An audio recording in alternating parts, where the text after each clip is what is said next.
Welcome sports fans to GenX Classic Sports, where we bring the nostalgia of our sports-filled youth into the present day. Grab your favorite retro jersey, crack open a cold one, and let's stroll down memory lane together. Welcome back, everybody, to GenX Classic Sports. I'm your host, Sean Enos, and this will be episode number 38. Today, we're heading back to 1990, a year of mullets, the Walkman, and Coach Bill McCartney's Colorado Buffaloes trying to climb their way to college football's mountaintop. But what happened one gray afternoon in Columbia, Missouri would become one of the strangest and most controversial finishes in college football history. It's the day college football literally forgot how to count, the day Colorado was given a fifth down. Let's set the stage, okay? It was 1990, and the Colorado Buffaloes under head coach Bill McCartney had built one of the top programs in the country. They were tough, physical, determined, and they were led by a quarterback named Darian Hagan, if you remember him, and a powerful rushing attack that was built on the option play. Now, let me just start right there with the whole concept of the option play. Most of the younger folks know something called the RPO, which was the run pass option play. We're talking about taking it back to the day when the option play was the option between three different runs. Usually the quarterback would read what was happening along the defensive front, and the quarterback could either hand off to a fullback. The quarterback could then roll out and either keep it for himself, or he could pitch it to a trailing running back. Those were your three triple option choices in the old traditional running option back before the run pass option became pretty much the flavor of offense that just about everybody seems to run now. Anyway, I digress. The Buffaloes had come close the year before, losing to Notre Dame, and that was at the Orange Bowl.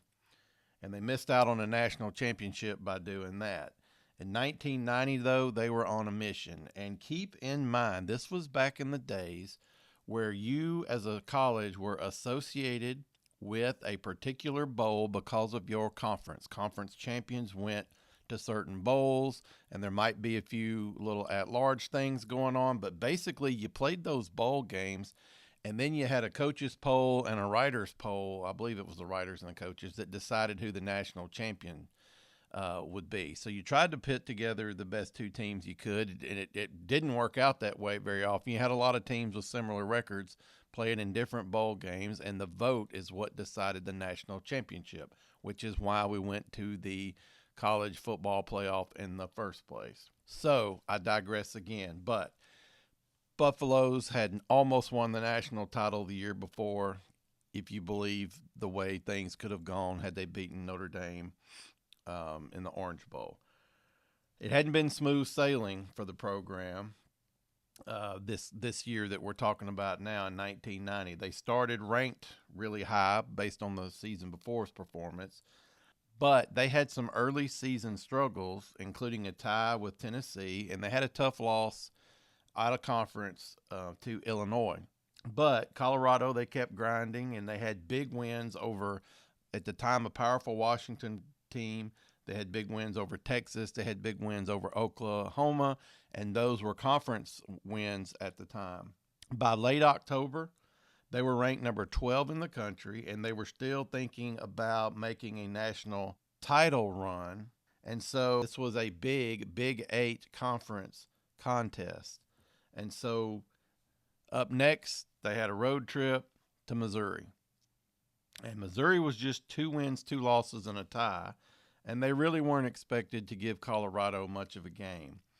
But as we've established on here many times, anyone who's watched college football long enough knows that sometimes the big games, they don't really come against your biggest opponents. Sometimes, the tough games are against the teams you don't expect.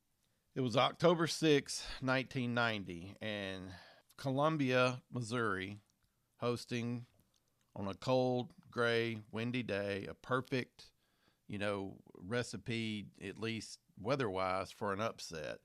Cold and wind and not being able to necessarily throw and kick well, kind of evens things out for whatever reason. And the interesting part about this is Coach Bill McCartney had actually played, Colorado's Coach Bill McCartney had actually played his college football at Missouri, so he was coming home to his alma mater. And so when this game started, Missouri, they came out swinging. They're defending their home turf, right? They had a quarterback named Kent Kiefer, and it didn't seem like Colorado's ranking and their defense and all that bothered him a whole lot.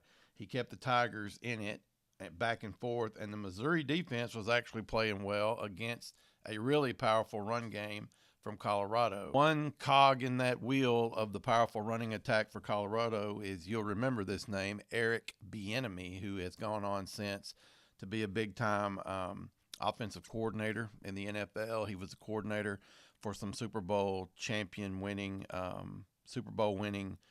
Kansas City Chiefs team. So Eric Bieniemy was one of the running backs, along with quarterback Darian Hagan in that backfield. On that day, Colorado looked a little bit sluggish.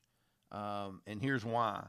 Their option attack, it was really starting and stopping and having a lot of penalties, and that was part of it. But it might be because Darian Hagan was actually injured for this game, and so their backup was a guy named Charles Johnson. And Charles Johnson was in that day for the injured Hagan. And so by the fourth quarter, the Buffaloes were in trouble. They were behind 31-27, kind of an unexpected high-scoring game. And if you're going to try to win a national championship, this is not a good recipe, of course. And so that's when they're behind 31-27, that's when things started to really get interesting. With less than 2 minutes in the game, Colorado got the ball deep into Missouri territory after a punt. And Johnson was trying to rally the team. Like I said, he's the backup. He's trying to rally the team with the clock ticking. And being behind by 4, Colorado had to have a touchdown to win, of course. Field goal's not going to do you any good in that situation. So it took a lot of research to actually, piece together exactly what happened all these years later. Even with video evidence, it took some looking and doing some research. So let me try my best to explain to you exactly what happened. First of all, you need to know that the guy running the chain crew, the head of the chain crew's name was Rich Montgomery, and he was an alum from University of Missouri. You just should hear that and know that. So at some point in that final drive, backup quarterback Charles Johnson threw a short pass to the Buffaloes tight end, and it went down to the 3-yard line. And the tight end had an open green field for 3 more steps, and he's in the end zone, but he just fell down. He fell down. He did. And so instead of scoring a walk-in touchdown, he falls at the 3. That left 31 seconds left in the game. First down from the 3-yard line. Okay, something else you need to know is that this was the very first season that quarterbacks could spike the ball to stop the clock. And I know that sounds so ancient, but that's true. Even when I was in high school, you had to throw the ball completely out of bounds for them to blow the whistle dead. There was no spike play. And you think that's, really backwards thinking, but here it was 1990, and college football was just doing it. So had just started doing it. First down. Now, remember, in college, as soon as they set the chains up and the referee gives them the signal, they turn the clock back on. So it was the very first year they could spike the ball. So as soon as the clock started running again, Johnson spiked the ball on first down. And some officials had never even had that happen in one of their own games that season. This was still halfway through the season. So it caused a little bit of confusion among the television people and the people involved that they spiked the ball and that's supposed to stop the clock. But nonetheless, the announcers being a little bit confused doesn't matter. All that matters is the officials, right? Wink, wink. On second down, Colorado ran a play down to the 1-yard line. It was Eric Bieniemy. He was a big guy, and he did not score, and he went down to the 1-yard line. As soon as that happened, Colorado called timeout. Okay, so they have the ball on the 1-yard line. The clock started running somewhere after 31 seconds, and they've got the ball on the 1-yard line, or it had just been second down. So spike ball on first down, run down to the 1 on second down and call timeout. Okay, for whatever reason, and it is not clear on video, it looks to me like it says third down, but the referee goes over to the sideline because part of his job as the head referee is to go over to the Colorado coach and tell him, Coach, you are now out of timeouts. You just used your last one. And he did. And so for whatever reason, and we'll get into why later, everyone looked across the field and they saw the 2 still showing on the down marker, okay? So Colorado's coach is telling his guys, okay, we're going to get out there and we're going to run this play again, and then we're going to spike the ball on third down and stop this clock. And even his own center said, Coach, we don't have the downs to do that. And he told him to shut up and go on because they look over there and they see a 2 on the marker. Now, another thing that the referee is supposed to do, by the way, they called that final timeout with 18 seconds left. So they spike it on first down. They run it down to the 1 on second down. They call timeout, their final one. There's 18 seconds left. But the marker is showing second down still. And another job the referee has is after advising the coach that he's out of first downs, he's supposed to leave that little discussion and signal what down it is to one of the other refs. I don't know if that's the sideline ref or what they call that guy. I need Mark on here. He used to be a ref. But he's supposed to signal another referee who then signals the chain crew, okay, what down it actually is. Now, chain crews who do this, they don't necessarily need anybody to tell them. If they're following along and know football, they know what down it is. And the same way with the ref who's supposed to tell them. But protocol says the head referee tells the other ref, the ref tells the chain crew, they flip the number. However, when the head ref left the Colorado sideline, he did not give that signal for third down, which it should be third down. They spiked the ball, then they ran a running play. It should be third down. But everybody is seeing that too. Everybody still thinks it's second down, apparently.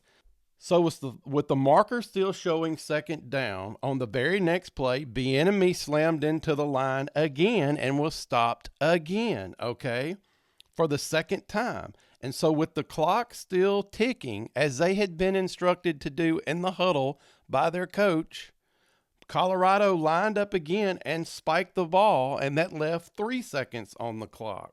So the marker stayed on second down twice. So when they ran running plays both time and didn't make it, that gave them third down by the marker to then spike the ball and stop the clock. In reality, they spiked the ball on fourth down, and it should have been game over, okay? As soon as they spiked the ball and stopped the clock, it should have been game over. But no, instead, everybody looks over. Now the referee is signaling from third to fourth down. With the marker still showing second down, they ran the ball twice, basically. That's what it amounts to. But after the second one, they instructed them to flip the marker. So now the marker says third down when it should be fourth down. That's why Colorado spiked the ball with 3 seconds left. The fifth play comes up because they then flip it to 4. Everybody now thinks it's fourth down. It's really the fifth play of the drive. Remember, spike on first down, run play, spike on fourth down, but they think they ran 2, but they actually ran the ball twice on second down. I know this is confusing. I'm doing my best. On the fifth play, coach for Missouri's name is Bob Stoll, and he knew that Colorado had figured it out, that they had already run it on 4 downs, and he and his players and coaches had a really quick discussion because I don't know why the clock stopped I know the clock stopped briefly, but I don't know if there was another timeout or what, but somehow or another, Missouri figured it out. And the coach, and I'll include on the YouTube link to this sort of quick documentary about this. The Missouri coach said, hey, we knew that we were about to defend it yet a fifth time, but I told them it didn't matter. We still had to go out there and stop them because, clearly the refs were going to give them this fifth down. Okay, so they line up. There's 3 seconds left in the game. It's really fifth down. The marker now clearly shows that it's fourth down. Colorado runs the play. Johnson takes a snap under center, and Colorado was known, as I mentioned earlier, for running the triple option out of the I formation most of the time. The wishbone was not their thing. They ran it out of the I. Johnson fakes a dive. He goes down the line towards his right tight end, and then he turns and dives into the end zone. Okay, they give him – it was close, but and I'll explain that in a minute, but they give him the touchdown. Now, as soon as Johnson punched it into the end zone, you can see on the film that I'm going to provide, the link that I'm going to provide, that Missouri students, kind of like the Stanford band, Missouri students had already come out of the stands, and they were literally in the referee's face, like standing right behind the guy. And as soon as he signaled touchdown, they're in the face. I mean, there are dozens of students storming that end zone, and they're yelling at the referees. They're yelling at Colorado players that there had been a mistake. Missouri players know what's going on now. They are yelling at referees. It's a little bit of pandemonium going on, okay? So the Missouri students knew. By then the coaches knew from Missouri, and by then the players knew from Missouri. And remember, what McCartney had told his guys in his huddle during the timeout after second down was that it's second down, we're going to run the ball. When we don't get in the end zone on second down, we'll spike it on third down and run it in the fourth. On fourth down. The only problem with that was he's looking over there at a 2 when it should have been a 3. I hope that is clear and makes complete sense to everybody. It took Colorado a bit to figure it out, apparently. And, I'm not trying to cover up for Colorado. I'm pretty sure that that's true. So now that you know what happened, let me tell you two other things that were going on that makes this even weirder. Okay, so they get 5 plays, Colorado does. They score. They actually, by rule, had to bring the special teams back out, even with no time on the clock, to run or to kick the extra point. And I think Colorado just took it and took a knee. I think they lined up in a 2-point conversion formation and took a knee, which they didn't have to do anything. The refs then deliberated on the field for 20 minutes, and they had deliberated for 20 minutes, and at the end of the 20 minutes, they called the teams back out there to kick that extra points. So now the refs have had 20 minutes to talk about this 5th down situation. And what do? No, they don't announce that it was 5 downs. They announce that the score was good and that they need to kick the extra point. The head referee that day, he even told Missouri's head coach Bob Stoll that there was no evidence of a 5th down. That's what Missouri was told on the field. But to add to the confusion, during that last series, someone sitting right behind the chain gang had a heart attack in the bleachers, literally the front row behind the Colorado bench. And so the chain gang, even though they didn't have any responsibilities to that, they're human beings. And so they're turned during all of this, and they're trying to make sure that the staff on hand takes care of this guy who had a heart attack in the bleachers. So they're not completely locked in like they should be themselves, or perhaps they might have said, hey, refs, hang on a second. What down is it exactly? And that would have caused enough pause for everyone to reevaluate. So to add to the confusion, you had a heart attack going on in the bleachers, and that was a distraction, okay? And the guy that did that admitted it, the chain gang guy. And that's not all. So after all of this, he actually was stopped short of the goal line with 8 seconds left. And the clock should have kept running. There's no reason to stop the clock on a running play that doesn't get a first down, okay? But 3 or 4 long seconds later, the clock finally started running again. So the clock, for whatever reason, was also mismanaged on top of all this. And some people have said it counted 3 to 4 seconds longer, or stopped 3 to 4 seconds longer than it should have, which it shouldn't have at all. So that right there would have ended the game. That gave them enough time to line up and spike the ball on 4th down, which was, really 3rd down as far as everybody thought. And even that's not all. I know I'm getting long here, but I'm winding this part up. And that's not all. On the actual 5th down play where Charles Johnson runs the option, they went back and looked at this later on all the highlights shows and on the news and everything. He actually was down. It appears there's at least one picture that shows he is flat on his back, and he has the ball cradled on his chest. and no part of him is in the end zone with the ball. It really looks like he came up short. Now, in real time, he landed on his back and then he flung the ball behind his head and crossed the plane with it. And that's what that happening in real time might have looked like a bang bang situation.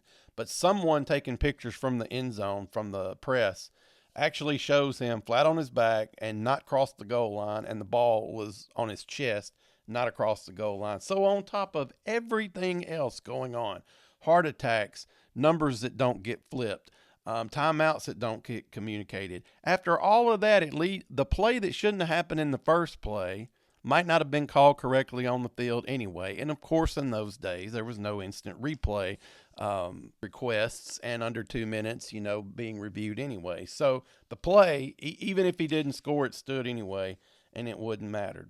I hope that explains the 1, 2, 3, 4, 5 plays, what was happening. And so immediately after the game, the television replays and all the stat sheets people that ran the stats were starting to figure this out. They confirmed that Colorado had actually run 5 plays and that the officials, therefore, had made one of the biggest blunders in college football history. The Big 8 conference ended up reviewing the game, which both teams played in the Big 8. Everyone, including Colorado's coach Bill McCartney, acknowledged the mistake. This guy just won the game on this mistake, and at some point in the coming days, he said, "We didn't deserve to win, but we're not going to give it back either."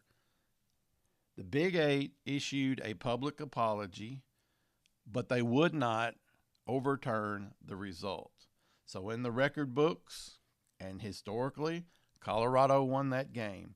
Missouri, of course, was left furious and fuming and heartbroken. Now, Missouri wasn't playing for a national championship anyway, but if you're not going to win a national championship, everybody knows it's just as fun to spoil one for somebody else. And the fans there in Columbia that day, the Missouri fans, they knew beating Colorado was going to prevent Colorado from getting any shot at a national title.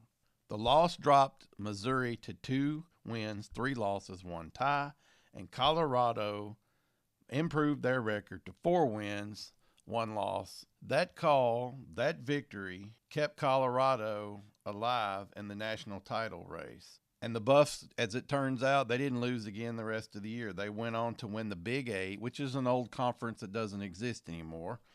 They went on to win the Big 8, and they faced Notre Dame again in the Orange Bowl. And this time they won 10-9. How's that for an old school score? 10-9.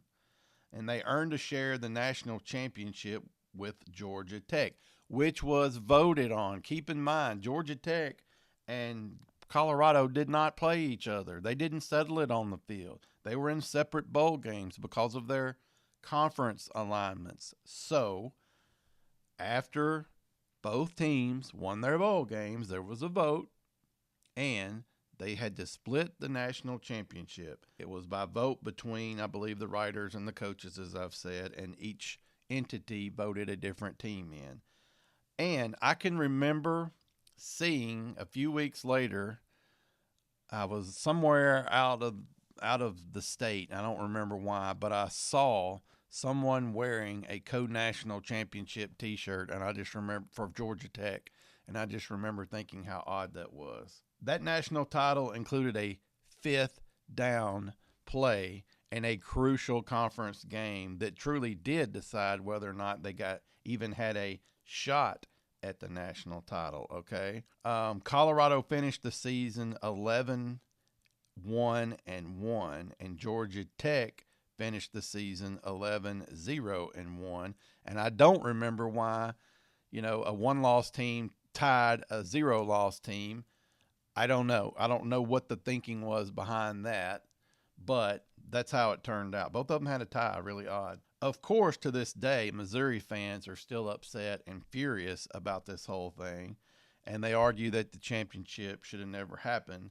But it's college football, right? Once the game ends, and the officials, make their rulings and walk off the field, the score pretty much stands. And, the only time you're ever going to see losses and wins change is if someone is not convicted but found guilty of some kind of cheating scandal. They will what they call vacate their wins, USC being one and some others, where they say, okay, well, you won the game on the field, but we're going to change the record book to indicate it was a loss because you used illegal players or whatever the case may be. But no one was in a scandal other than the fifth play, of course. And so this is what held. This is what held. And so, yeah, 5 downs to decide a conference road game between Colorado and Missouri. And really kind of the end game here is that it's a reminder that this game and all the games are still decided by human beings. Now,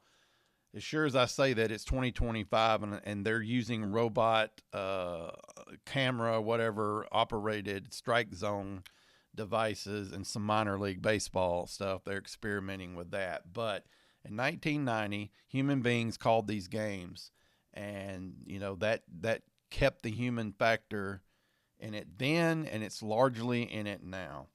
There was no instant replay back then. Keep that in mind. There was no way to go back and look at this because obviously they would have easily figured this out, that they had given them an extra down.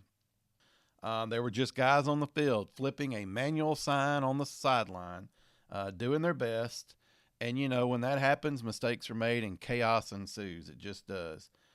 And, this kind of reminds us of how razor thin, the line is between kind of having all the glory and having all the heartbreak. This isn't the only game that ever ended under controversy, where one play, even though it's decided on the field, where one play makes a huge difference. So yes, on October the 6th, 1990, Colorado and Missouri squared off in what's now known as the 5th down game. And Colorado came out with the win. They needed a 5th play to get it, but they got the win, and therefore they got a share of the 1990 national championship. And even though Missouri lost the game, they will always share with Colorado the fact that they hosted and should have won the 1990 5th down game. As always, I want to thank you guys for joining me and my co-hosts when I have them on here. If you enjoyed this trip back to 1990 and the 5th down game, be sure to follow our podcast, subscribe to it, hit the like button, send us a comment, thumbs up, whatever you have on the different streaming app that you have. And hey, do me one more favor this time. We're a year and a half into this nearly. Tell someone about what we're doing here, okay? That would really, that it's geared towards Gen Xers if you're listening to this, and it helps us out tremendously to just have word of mouth. Just tell somebody you know is into sports and of a certain age that they might enjoy this. We would really, really appreciate it. And so thank you for trotting down memory lane with me today back to 1990. And we hope to hear from you eventually and let us know how we're doing. And we'll talk to you again in a week. Thank you so much for your time. Thank you for joining us on GenX Classic Sports, where nostalgia meets the thrill of the game. Tune in next time for more insightful discussions and memorable moments, brought to you by Pine Street Productions. Until then, stay passionate about sports and keep the memories alive.